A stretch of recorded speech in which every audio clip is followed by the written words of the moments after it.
Département de Seine-Saint-Denis, tribunal de Bobigny. Ici, chaque année, 3000 incidents ou délits commis à l'école sont signalés au parquet. Marie-Laure Goliard-Pless, substitut du procureur chargé des mineurs, a pour mission d'examiner ces signalements et de donner suite ou non.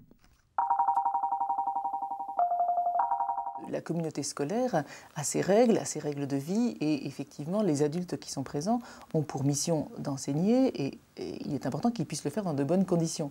C'est clair aussi que les adolescents se construisent aussi par opposition aux adultes. Ça a toujours été de tout temps et les adultes qui sont en charge de l'éducation ont pour mission aussi de savoir répondre à ces oppositions.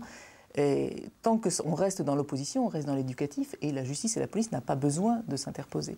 Si effectivement l'opposition passe un certain cap et qu'on bascule dans l'agression, que ce soit du type insulte, menace ou que ce soit du type violence, et à ce moment-là, la police et la justice se doivent d'intervenir pour rappeler à l'ordre les élèves et pour rappeler qu'il y a un certain nombre de choses qui ne peuvent pas se faire et qui seront sanctionnées s'il y a besoin. On n'emprisonne pas un jeune à l'heure actuelle mineur pour une insulte donnée, mais il est important qu'il sache que le législateur pense que c'est tellement grave qu'on pourrait encourir de la prison. À l'heure actuelle, chez nous, on préfère être sur des mesures de réparation pénale, qui sont des moyens pour le jeune d'être puni, je dirais, de manière positive, puisqu'on va lui demander de faire des actes positifs, de réparer les choses. Ça paraît être plus en adéquation avec l'âge de l'adolescence, sur lequel, si on ne veut pas que les jeunes continuent sur un chemin de délinquance, on a intérêt à ne pas les stigmatiser dans leur acte de délinquance. Il faut l'entendre, le marquer, mais c'est important de ne pas enfermer le jeune dans cette image-là. Ce serait une erreur que de vouloir exclure complètement, et puis à partir de quel seuil on exclurait des jeunes qui posent des actes graves.